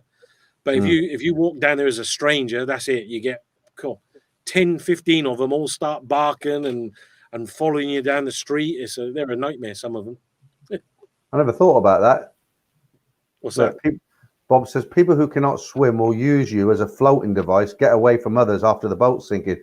So in other words, you don't want to be in a crowd in the water because obviously there will be some people who can't swim. They're going to hang on to you, aren't they? And then you've had it. Yeah, that's it. Yeah, I didn't know that. Like the new 7-Eleven Soy 11 has got It's got a upstairs table for dining as well. That'd be good. Yeah. But yeah, so I I've got popcorn. You've changed it now. You've made it 3 words. It used to be 1 word, so I called you popcorn, but now it says Popeye corn. I probably pronounced it wrong again. But you're saying avoid seafood and boat trips. I wouldn't avoid them. I don't think. Yeah, after hearing stories that Simon's just told, it's a difficult one. But seafood is nice though. I mean, every year, normally, I mean, obviously not the last couple, but we usually go and get a fishing boat from. I was just going to say that. Just past Pattaya. There's a little what do you call it? Little village there, and we go hire a fishing boat and get about 10, 15 of us on there, take the kids, and go out and do some, I wouldn't say deep sea fishing, but go out, quite a few miles. But that's really good. So yeah, that's really good. What I was going to say, the one we went out on, there wasn't that many people. There was only about it was like me and my wife and we had some friends. There was about 8 of us all together, but we were fishing. And what was happening when we caught the fish, the boys who were on the boat, the guys who run the boat, they actually had a portable flame in the middle of the wooden deck. But anyway, and they had a frying pan. They took this fish straight out of the water, gutted it straight in the pan. I was eating a fish literally probably 3 minutes after it had been swimming around the boat. Amazing, isn't it? Yeah. Oh yeah, that's it. What's this now? What you're saying there? Thailand-Bound. I had a teacher who doubled as a lake police officer. He told us he would let. Oh no, I can't put that out there. No, sorry, you can't say things like that, Bob. Sorry.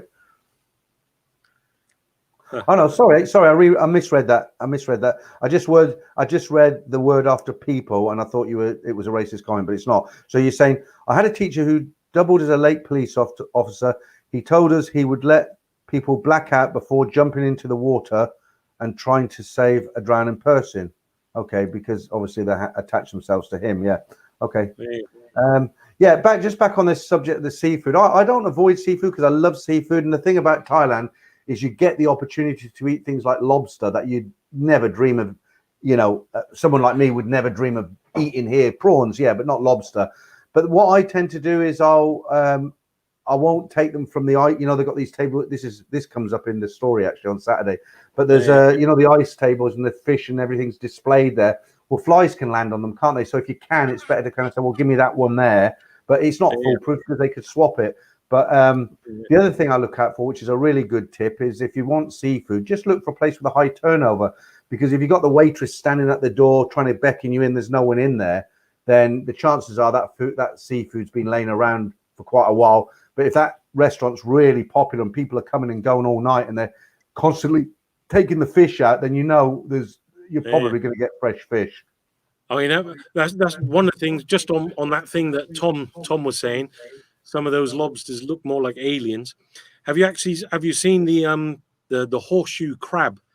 They have I love that particular dish. They have this. It's called mangda tale, with and it's full of eggs. So they're tiny little eggs, but it's a horseshoe crab, and that thing looks like an alien. I mean, it's like a dome, like a tank, a dome on top with a really long spiky spike as a tail, and then you turn it over and it's got all these, obviously the crab's legs, but it looks like it's just come straight out of an alien movie. And apparently they have blue blood as well, so they actually use them. There's labs, I think it's in Australia, they have a lab set up where they actually extract some of the blood, and then they let them live, but they put them back, or they let them go back, or breed them, or whatever they do. But they extract the blood for medicine, for I think it's for hemophiliacs, because there's something in their blood that helps the clotting. But it's amazing. But if you see them, if you ever have a chance to eat that dish, that's a really weird and cool thing to look at. I've never seen that, but they have some really nice fresh fish. And I remember I went to one restaurant, and I didn't know whether to have it. It was seafood, but they had French fries or chips, and I thought, well, that's all right. I'll have some chips. And they brought the fish out to me with the chips, and I sent it back. She said, "What's wrong?" And I said, "Are you sure this fish is cooked?" And she says, "Yeah, why?" I said, "It's just at my chips." That's a Bernard Manning one. That one. Peter and his joke. Right. Yeah, that's a really old one, but it's funny still. You can answer that one. Oh, we're clicking too many. We're clicking too fast. Oh yeah. Which one were you there. Did you see that one? I've lost it. Oh, there we go. Nat's doing well for herself. Yes. Yeah, she's raking it in now, isn't she?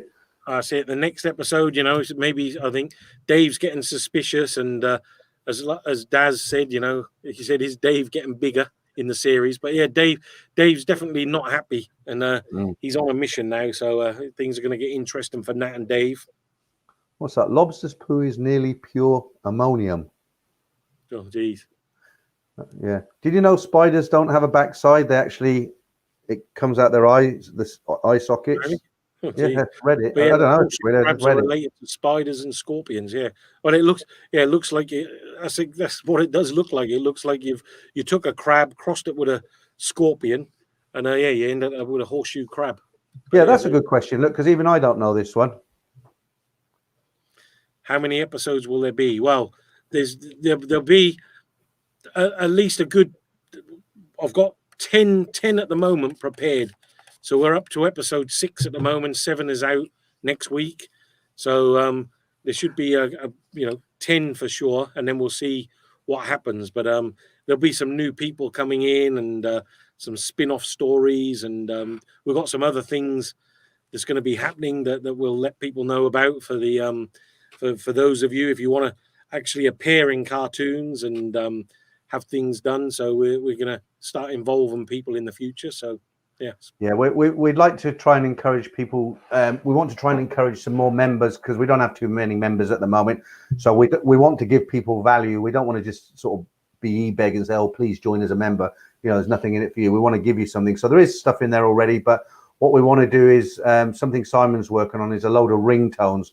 The popular sayings like, I just start working the bar tonight. I never been with a customer. All those sorts of things.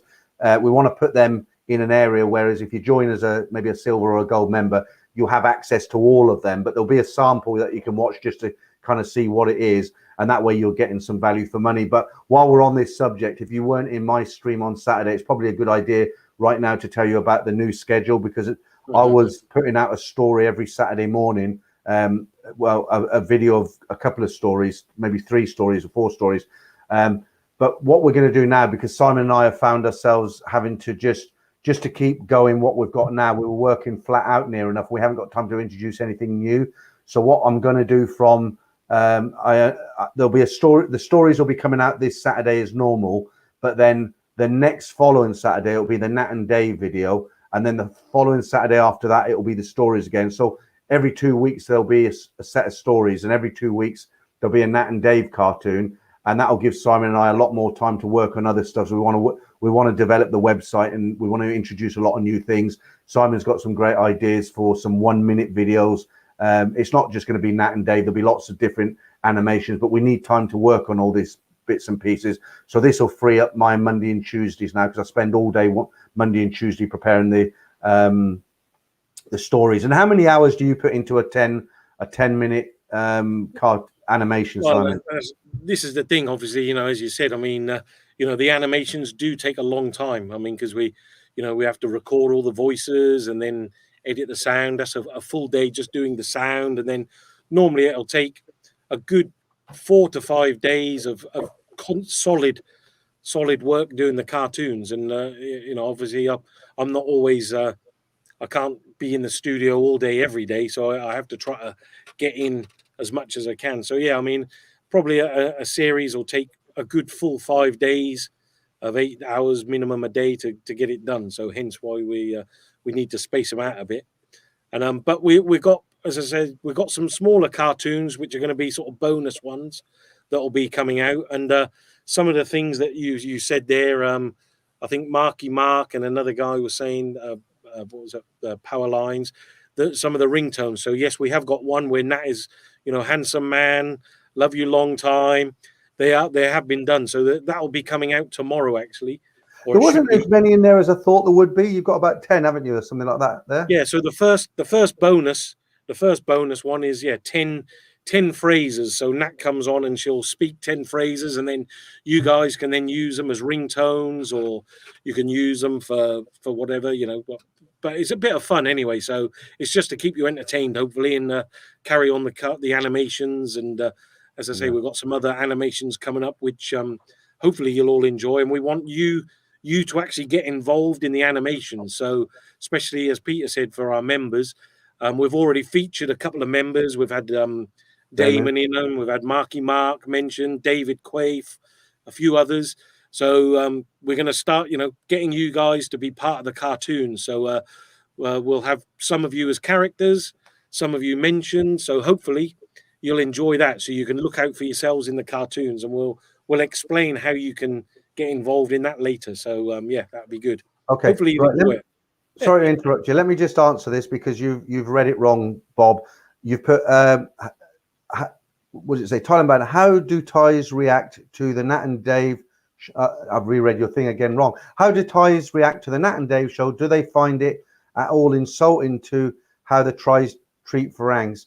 I'll let Simon answer this after I just put my 2 penny worth in. So I've got people who have got Thai girlfriends, and I can only go from what they've said. Simon probably knows because he's probably showed it to other Thais. But for me, I don't ask them. I get guys who send me messages, and they'll say something like, "Oh, I live in Thailand. I've shown this to my Thai girlfriend. She thinks it's really funny. We watch it together," and they do appear to like it. And I have asked a question, and some of the Thais, obviously they're not stupid. They know there are bar girls in Thailand. We're not talking about regular Thai people, But how do you want to answer that, Simon, as well, or? Yeah, I mean, I think it's like anything. You do get a mixed reaction. At the moment, most Thais that I know that have seen it think it's funny. They know what goes on. They know what Thailand's like, and they know exactly what happens. And don't forget, it's not only Thai people doing it to foreigners. This happens in all the karaoke bars, the bars that are that are frequented by Thai customers, and there's far more of them than there is expat bars. I mean, if you ever been around in Thailand, you'll know places like Ratchada and the red light district for the Thais, which is I can't remember the name now, out near the airport. There's far more entertainment areas with ladies aimed at Thai people than there are for expats, and they do exactly the same thing there. So I mean, I think they do realise it's a bit of fun. The people who maybe complain about it most are the bar girls, because some of them see it and they're like, "Oh, but that makes us look bad." It's like, yeah, but you do it, and they're like, "Oh, we're not all like that," but you are. You are. The other thing, it's made in such a way where it is just a bit of fun. You're not kind of like being really like nasty and saying, "Oh, she doesn't come across as," I mean, she comes across as a lovable rogue in my eyes. That's what I think. Let me just put this one up. What you said. I find it funny, but honestly, it paints Falang as dumb as heck. I value the cartoon to show me. No, but you're looking into it too much. It's for fun. It does happen. It doesn't happen to everybody. Most guys, it doesn't happen to, but it does happen. And it's just a bit of fun. It's a cartoon. It's like watching Roadrunner. With a cartoon, beep beep, and the guy chased him at 100 miles an hour. That's not true, is it? That doesn't happen. But it's a bit of fun. I just want to change the subject a little bit and go back to I think it was London. I forget his name. Is it London Cabby, or I don't know if I can find it now. Yeah, it's something Cabby. I think it's London Cabby. He said that the Thais must find it really weird that when we go fishing, we throw the fish back in. you know, because they get the fish and they eat them, don't they? So for us, fishing is a hobby, and then when you catch a fish, most of the time you put it back in. And you know, I remember once I had a friend of mine come. He came to visit, and because he come back to the UK, he brought his Thai girlfriend with him, his long-term Thai girlfriend, and he was driving down from Scotland, and I'm in the middle of the country, and he's got an apartment in London, and he said to me, look, I'm driving down from Scotland, can I stay a night at your place? And of course I was really happy to see him because we had a meal and we had a night out, but he had his Thai girlfriend with him, and she was thirsty. And you know what it's like in Thailand, everything's fresh, isn't it? You order an orange juice and you get a freshly squeezed orange juice, whereas in the UK you couldn't afford to drink it unless you're a real wealthy well, you can afford it, but it's not as common as Thailand. I remember we had orange squash in the cupboard because you know, we don't.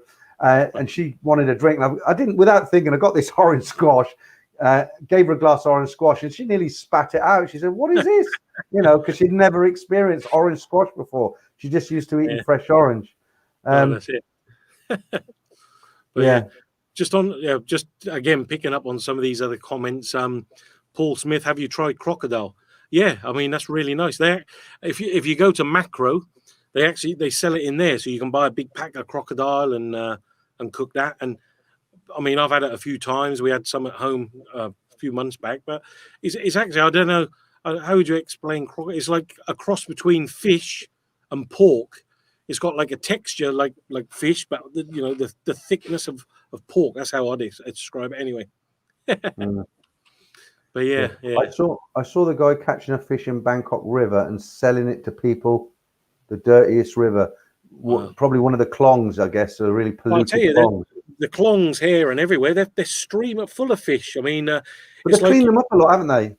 Well, yeah, but even before they did, I mean, you look at most of the places around, you'll see these klongs and they're filthy. They got rubbish all going through them, and yet you throw some fish food in, and it's teeming with them. They'll all come out, and they're the big, you know, the catfish, most of them.